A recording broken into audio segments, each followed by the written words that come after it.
Good evening मेरे दोस्त, one state institute के यूट्यूब चैनल पे आपका स्वागत है। मैं विवेक सिंह आज बायोलॉजी का एक बहुत ही खूबसूरत टॉपिक आपके पास लेके आया हूँ, जिस टॉपिक का नाम होगा बायोडाइवर्सिटी यानी जैव विविधता। मेरे दोस्त, आपने बहुत सारा चैनल देखा होगा, बहुत सारे चैनल पे आपने बायोलॉजी की वीडियो देखी होगी, लेकिन एक बार आप इस वीडियो को देखना ना भूलें। ये वीडियो बिल्कुल ही अद्भुत और बिल्कुल ही अजूबा होने वाला है, क्योंकि हम लोग बिल्कुल जीरो लेवल से देखेंगे और हर एक चीज को याद करते चलेंगे। क्योंकि अक्सर आपसे कहा जाता है, जब कोई भी टॉपिक आपको कोई पढ़ाता है तो अक्सर कहता है कि कृपया इसे याद कर लेंगे, बहुत इंपॉर्टेंट है। लेकिन यहाँ आपका ये जितना देर का वीडियो होगा, ये कंप्लीट वीडियो आपके दिमाग में सीधे के सीधे डाउनलोड हो जाएगा। कोई दिक्कत? तो बिना देर किए हुए हम लोग इस वीडियो की शुरुआत करते हैं। आइए हम लोग देखते हैं। हमारा आज का टॉपिक है बायोडाइवर्सिटी, जिसे हिंदी में हम कहते हैं जैव विविधता। मेरे दोस्त, सबसे पहले बायोडाइवर्सिटी को जानने से पहले हम जानेंगे कि आखिर बायोडाइवर्सिटी यानी जैव विविधता है क्या। तो मेरे दोस्त, आपको पता होगा इस धरती पे अनेक टाइप के जीव पाए जाते हैं, अनेक प्रकार के अलग अलग जीव पाए जाते हैं। तो हम कह सकते हैं कि इस पृथ्वी पर अनेक जीवों का पाया जाना, इस पृथ्वी पर अनेक जीवों का पाया जाना क्या कहलाता है? जैव विविधता। यानी अगर आपसे कोई पूछे कि जैव विविधता क्या है, तो हम सीधे सीधे कह सकते हैं इस पृथ्वी पर अनेक जीवों का पाया जाना क्या कहलाता है? जैव विविधता। मेरे दोस्त, आपको बता देना चाहते हैं, इस पूरे पृथ्वी पर लगभग 1,70,00,000 के आसपास जीव उपस्थित है। कुल कितने जीव उपस्थित हैं? 1,70,00,000, और उसमें से भी 1,25,00,000 के आसपास एनिमल है, जंतु है, और 50,00,000 के आसपास बहुत सारे पादप पाए जाते हैं। यानी कुल आंकड़ा क्या है? 1,70,00,000। लेकिन मेरे दोस्त, इतने सारे जीव हैं, क्या इतने सारे जीव को पहचान पाना आसान है? क्या हम इसका वर्गीकरण आसानी से कर सकते हैं? नहीं कर सकते। इस चीज को आसान करने के लिए एक व्यक्ति थे जिनका नाम था कैरोलस लिनियस। इस चीज को आसान करने के लिए एक व्यक्ति ने जिनका नाम था कैरोलस लिनियस, उन्होंने एक विज्ञान की शुरुआत की जिसे हम टेक्सोनोमी के नाम से जाना जाता है, जिसे हिंदी में हम कहते हैं वर्गीकी। यानी वर्गीकी यानी टेक्सोनोमी की शुरुआत किसने की? तो कैरोलस लिनियस। तो हम कह सकते हैं कि टेक्सोनोमी के फादर कौन है? तो टेक्सोनोमी के फादर कैरोलस लिनियस। लेकिन यहाँ से आपसे एक और क्वेश्चन पूछा जा सकता है कि आखिर कौन ऐसा व्यक्ति था जिसने वर्गीकी शब्द का प्रयोग पहली बार किया? तो एक व्यक्ति थे जिनका नाम था एपीडी कंडोले। एक व्यक्ति का नाम था जिनका नाम था एपीडी कंडोले। यानी आपसे कोई पूछे कि टेक्सोनोमी शब्द का प्रयोग सबसे पहले किसने किया था? तो एपीडी कंडोले। जैसे आप लोगों ने सुना होगा, मेरा मन डोले मेरा तन डोले, वैसे ही है एपीडी कंडोले। तो इस शब्द का प्रयोग सबसे पहले इन्होंने किया था। अब हम जानते हैं टेक्सोनोमी क्या है, वर्गीकी क्या है। तो हम आसान भाषा में कहेंगे कि किसी भी जीव की पहचान करना, उसको नाम देना तथा उसका वर्गीकरण करना क्या कहलाता है? वर्गीकी यानी टेक्सोनोमी। फिर से टेक्सोनोमी किसे कहेंगे? तो किसी भी जीव की पहचान, उसका नामकरण तथा उसके वर्गीकरण को हम क्या कहते हैं? टेक्सोनोमी। आपके एग्जाम में अक्सर पूछा होगा कि हम किसी जीव का वर्गीकरण किस विज्ञान के द्वारा करते हैं, तो आपका आंसर होना चाहिए वर्गीकी यानी टेक्सोनोमी। कोई दिक्कत? अब देखिए, हम लोग तो जानते हैं कि जैसे ही किसी जीव की पहचान होती है, पहचान होने के बाद सबसे पहले उसका नामकरण होता है, जिसे हम लोग अंग्रेजी में कहते हैं नोमेनक्लेचर। ये नोमेनक्लेचर क्या है? नामकरण क्या है? तो किसी भी जीव का एक नाम देना क्या कहलाता है? नामकरण। किसी भी जीव का एक नाम देना नामकरण कहलाता है। लेकिन यहाँ हम लोग देखेंगे आखिर हम किसी जीव को कौन सा नाम देंगे, तो इसके लिए एक पद्धति की शुरुआत की गई जिसे द्विनाम पद्धति कहा जाता है। अब आपको पता होना चाहिए कि आखिर इस पद्धति की जरूरत क्यों पड़ी। तो देखिए, कहा जाता है कि हमारा जो देश है भाषाओं का देश है, हमारा देश भाषाओं का देश है। यहाँ अनेक प्रकार की क्षेत्रीय भाषा बोली जाती है, लेकिन अगर किसी भी चीज का नाम हम क्षेत्रीय भाषा में रखेंगे तो एक ही चीज का नाम कुछ अलग अलग हो सकता है। इसलिए वैज्ञानिकों ने सोचा कि एक ऐसा नाम दिया जाए जो पूरे वर्ल्ड में एक ही नाम से जाना जाता हो। तो इसके लिए एक पद्धति की शुरुआत की गई जिसे हम द्विनाम पद्धति के नाम से जानते हैं, जिसे इंग्लिश में हम लोग कहते हैं बाइनोमियल नोमेनक्लेचर। यानी जीवों के नामकरण के लिए कौन सी पद्धति की शुरुआत की गई? द्विनाम पद्धति। और इसकी शुरुआत करने का श्रेय एक व्यक्ति को जाता है जिनका नाम था कैरोलस लिनियस। यानी द्विनाम पद्धति की शुरुआत किसने की? Carolus Linnaeus. अब आइए जानते हैं कि ये जो द्विनाम पद्धति है, इस द्विनाम पद्धति में क्या होता है? इस द्विनाम पद्धति में किसी भी जीव का, किसी भी जंतु का एक वैज्ञानिक नाम होता है। कैसा नाम होता है? वैज्ञानिक नाम। लेकिन उसके लिए कुछ कंडीशन है। जैसे आप लोगों ने सुना होगा मानव का वैज्ञानिक नाम क्या है? तो मानव का वैज्ञानिक नाम होमो सेपियंस है।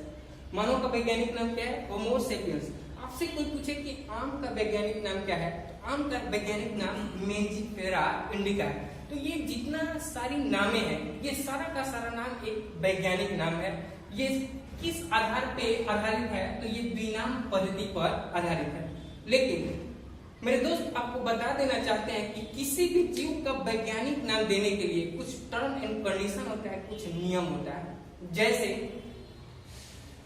नियम फर्स्ट, अगर आप किसी जीव का वैज्ञानिक नाम देते हैं तो उस वैज्ञानिक नाम में दो नाम होगा। एक जो नाम होगा वो वंश नाम होगा और एक जो नाम होगा वो जाति नाम होगा। पहला पॉइंट, किसी भी वैज्ञानिक नाम को लिखने के लिए उसमें दो नाम दिया जाता है, एक वंश नाम और एक जाति नाम। जैसे होमो सेपियंस, इसमें दो शब्द है, होमो और सेपियंस। तो देखिए होमो क्या है? एक वंश नाम है, और सेपियंस क्या है? एक जाति नाम है। दूसरा पॉइंट, अगर आप किसी भी जीव का वैज्ञानिक नाम लिखते हैं तो वैज्ञानिक नाम को लिखने से पहले आपको पता होना चाहिए वैज्ञानिक नाम में दो नाम होता है, एक वंश नाम और एक जाति नाम। तो जो वंश नाम का यानी वैज्ञानिक नाम का जो पहला शब्द होगा, पहला शब्द का जो पहला लेटर होगा वो कैपिटल होगा। यानी हम कह सकते हैं ये जो लेटर होगा कैपिटल, और जो जाति नाम का पहला जो लेटर होगा ये होगा स्मॉल। दूसरा पॉइंट। तीसरा पॉइंट, अगर किसी भी जंतु के वैज्ञानिक नाम को अगर हम लोग हाथ से लिखते हैं, अगर वह नाम हस्तलिखित है तो उस नाम के ऊपर रेखांकित किया जाता है, मतलब एक रेखा खींच दिया जाता है, रेखा को अंकित कर दिया जाता है। चौथा पॉइंट, अगर आप किसी जीव का वैज्ञानिक नाम लिखते हैं तो उसके लिए सबसे इंपॉर्टेंट है कि अगर वो नाम अगर टाइप किया हुआ है, यानी अगर वो नाम टाइप किया हुआ है तब उस नाम को हम थोड़ा सा तिरछे अक्षरों में लिखेंगे, जिसे हम आम भाषा में इटालिक शैली कहते हैं। और पांचवा पॉइंट, ये जो वैज्ञानिक नाम है यह किस भाषा से लिया गया है? तो मेरे दोस्त ये वैज्ञानिक जो नाम है यह एक लैटिन भाषा से लिया गया है। किस भाषा से? लैटिन भाषा से। अब आप पूछेंगे लैटिन भाषा से लिया गया है तो ये कैसे भाषा है? तो मेरे दोस्त यह लैटिन भाषा से लिया गया है जो एक मृत भाषा है। अब आप पूछेंगे मृत का मतलब क्या होता है? मरा हुआ? नहीं, मृत का मतलब होता है एक ऐसा नाम दिया जाए जिस नाम में पुनः कोई परिवर्तन नहीं किया जा सके। इसलिए एक बात बताइए, मनुष्य का वैज्ञानिक नाम होमो सेपियंस है। हम लोग इतिहास से पढ़ते आ रहे हैं, बहुत सदियों से पढ़ते आ रहे हैं कि इसका नाम होमो सेपियंस है, और आगे भी हम लोग पढ़ेंगे इसका नाम होमो सेपियंस। इसके नाम में कोई चेंज नहीं हो सकती। इसलिए लैटिन भाषा एक कैसा भाषा है? मृत भाषा है। उम्मीद करते हैं आपको कितना पॉइंट समझ में आया होगा। अब आइए अगला पॉइंट देखते हैं। 1753 में कैरोलस लिनियस ने दो पुस्तक लिखी। एक पुस्तक लिखी थी 1753 और एक पुस्तक उन्होंने लिखी 1758। जो 1753 में उन्होंने पुस्तक लिखी उस पुस्तक का नाम था स्पीसीज प्लांटेरम, और इस पुस्तक के माध्यम से उन्होंने 5900 पादप का वैज्ञानिक नाम दिया था। बुक का नाम याद रखिए, स्पीसीज प्लांटेरम। कब लिखा गया था? 1753। इसमें 5900 पादप का वैज्ञानिक नाम दिया गया था। फिर एक बार पुनः 1758 में इनकी दूसरी पुस्तक पब्लिश हुई और इस पुस्तक का नाम था सिस्टेमा नेचुरा, और इस पुस्तक के माध्यम से 4326 जंतुओं का वैज्ञानिक नाम देने का काम किया था किसने? कैरोलस लिनियस साहब ने।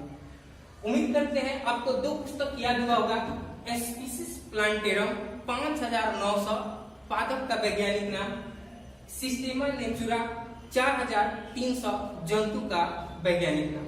लेकिन मेरे दोस्त अब मेन माजरा क्या है? हम किसी भी जीव की अगर पहचान करते हैं, हम उसका नामकरण करते हैं, तो आखिर उसका नाम रखेगा कौन? जैसे अक्सर हमारे समाज में होता है क्या, अक्सर हमारे समाज में जब किसी बच्चे का जन्म होता है तो ऐसा सुनने को मिलता होगा कि जब कभी जो बहुत समय पहले जब किसी बच्चे का घर में जन्म हुआ तो उसका नाम पंडित जी रखेंगे। लेकिन क्या अगर किसी जीव की खोज होती है, किसी पादप की खोज होती है, तो क्या उसका भी नाम पंडित जी रखेंगे? नहीं। मेरे दोस्त इसके लिए बहुत सारी समितियों का गठन किया गया है। तो आइए हम जानते हैं कुछ समितियों के बारे में। जैसे एक समिति है जिसका नाम है ICZN, एक समिति है जिसका नाम है ICZN, एक और समिति है जिसका नाम है ICBN, एक समिति है जिसका नाम है ICVN, एक समिति है जिसका नाम है ICBN। अब आइए जानते हैं इस समिति का काम क्या है, आखिर किस समिति द्वारा किसका नामकरण किया जाता है, किसका नाम रखा जाता है। यहाँ तो पंडित जी आने वाले नहीं है, तो ध्यान से देखिएगा। ICZN का फुल फॉर्म होगा international code of zoological nomenclature. ICZN का पूरा नाम international code of zoological nomenclature. मेरे दोस्त जूलॉजी से आप क्या समझते हैं? जूलॉजी से हम जंतु के बारे में समझते हैं। तो मेरे दोस्त आप खुद बताइए कि अगर किसी जंतु की खोज होती है तो उसका नामकरण किस समिति द्वारा? ICZN। पूरा नाम इंटरनेशनल क्यों? ये नाम पूरे विश्व में यही नाम से जाना जाएगा, इसलिए international code of zoological nomenclature. कोई दिक्कत? अब ये दूसरा पॉइंट ICBN। मेरे दोस्त ये आप खुद बखुद बता सकते हैं, इंटरनेशनल कोड ऑफ बताइए बोटनिकल नोमेनक्लेचर। मेरे दोस्त आपको पता होना चाहिए बोटनी का संबंध किससे है? पादप से। बोटनी का संबंध पादप से। तो अगर किसी पादप का वैज्ञानिक नाम रखना है तो उसके लिए कौन सी समिति? तो मेरे दोस्त उसके लिए ICBN, international code of botanical nomenclature. एक तीसरी समिति है जिसे हम ICVN के नाम से जानते हैं, जिसे हम कहते हैं international code of virus nomenclature, Indian code of virus nomenclature. मेरे दोस्त आपको इसके बारे में पता होगा, वायरस हाल फिलहाल वायरस के प्रकोप से लोग परेशान है, जैसे कोरोना एक वायरस है, इसका नाम किस समिति द्वारा रखा गया होगा? तो ICVN, Indian code of virus nomenclature. और एक अगला पॉइंट है ICBN, Indian code of bacteria nomenclature. यानी किसी बैक्टीरिया की खोज होती है, नए बैक्टीरिया की खोज होती है, तो उसका नामकरण किस समिति द्वारा होगा? तो ICBN। तो मेरे दोस्त उम्मीद करते हैं कि ये जो आपका नामकरण वाला टॉपिक है ये बिल्कुल समझ में आया होगा। एक बार फिर से चंद मिनटों में आप दिमाग में रिकॉल कर लीजिए। हम लोग सबसे पहले पढ़े थे बायोडाइवर्सिटी। इस पृथ्वी पर अनेक जीवों का पाया जाना क्या कहलाता है? बायोडाइवर्सिटी यानी जैव विविधता। हम लोग जीवों को पहचानेंगे कैसे, जीवों का नाम कैसे रखेंगे, जीवों का वर्गीकरण कैसे करेंगे? तो उसके लिए एक विज्ञान आया जिसे टेक्सोनोमी या वर्गीकी कहा जाता है। टेक्सोनोमी के पिता कैरोलस लिनियस। इस शब्द का प्रयोग किसने किया? APD कंडोले।